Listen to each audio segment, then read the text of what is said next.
Hey! Aujourd'hui, on va parler du génie d'Aladin, de grosses voitures et de papillons de nuit. L'argent ne fait pas le bonheur, mais il y contribue. C'est une phrase que tu as dû entendre des centaines de fois au point où c'est devenu une évidence pour toi. Pourtant, dans la première des 3 étapes qu'on va suivre, qui est, je le rappelle, définir à quoi ressemble ta situation idéale, c'est vraiment indispensable que tu comprennes la portée de cette phrase et surtout que tu te l'appropries. Pourquoi je te dis ça?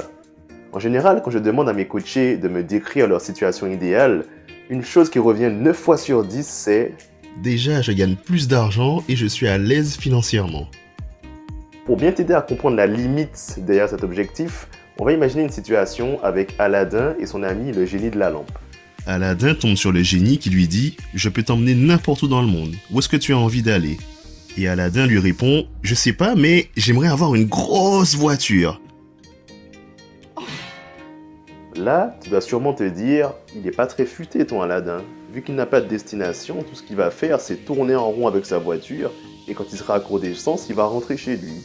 Eh bien, dis-toi que tu fais exactement la même chose quand ton objectif professionnel et ton idéal de vie se limitent à avoir plus d'argent. Ah! Comme pour la voiture, l'argent c'est juste un moyen d'atteindre ta destination.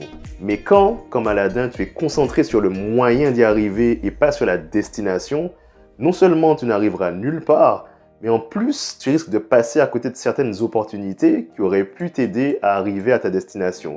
Ici, le génie, c'est juste l'image de l'opportunité ultime que tu pourrais rater si tu n'as pas de destination clairement définie. Oui, mais je ne travaille pas juste pour l'argent. Je travaille pour pouvoir gagner de l'argent, pour pouvoir nourrir ma famille et me faire plaisir le week-end et les vacances. Comme ça, je suis détendu et en forme le lundi quand je retourne travailler. Wait a minute! Tu vois ce schéma-là? Et c'est la raison même pour laquelle on entend souvent des gens dire « C'est marrant parce que je suis toujours occupé, j'ai plein d'activités et d'occupations, mais des fois j'ai l'impression que ma vie tourne un peu en rond. » C'est maintenant que vont rentrer en scène nos amis les papillons de nuit. Est-ce que tu sais pourquoi les papillons de nuit et les insectes de façon générale ont tendance à s'agglutiner la nuit autour des lumières artificielles? Une des raisons qui est avancée par les spécialistes, c'est que dans la nature, les papillons vont avoir tendance à utiliser la lumière de la lune pour se diriger dans le noir. C'est-à-dire qu'il va garder la lune dans son champ de vision pour se repérer dans l'espace et savoir dans quelle direction il avance. Sauf que les lumières artificielles désorienteraient les papillons parce qu'ils les confondraient avec la lune et se dirigeraient vers celle-ci au lieu de se diriger vers la lune. Du coup, qu'est-ce qui se passe à ce moment-là?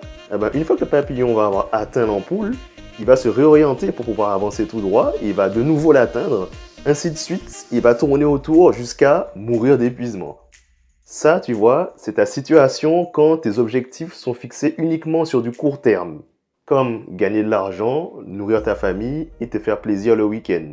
Par contre, dans cette histoire, la lune, c'est le symbole même de ce qu'on va appeler ton idéal. C'est cette chose qui va t'éviter de tourner en rond parce qu'elle va te donner une direction vers laquelle continuellement avancer.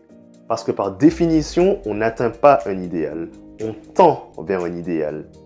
Alors pose-toi la question, quelle est cette situation qui serait idéale pour toi? Cette situation qui te fait rêver?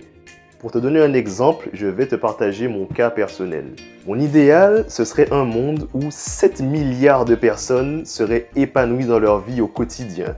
Devenir coach, c'est un moyen de m'en rapprocher en accompagnant des gens. Créer ma société de coaching, c'est un moyen de m'en rapprocher en me permettant de définir moi-même mes objectifs.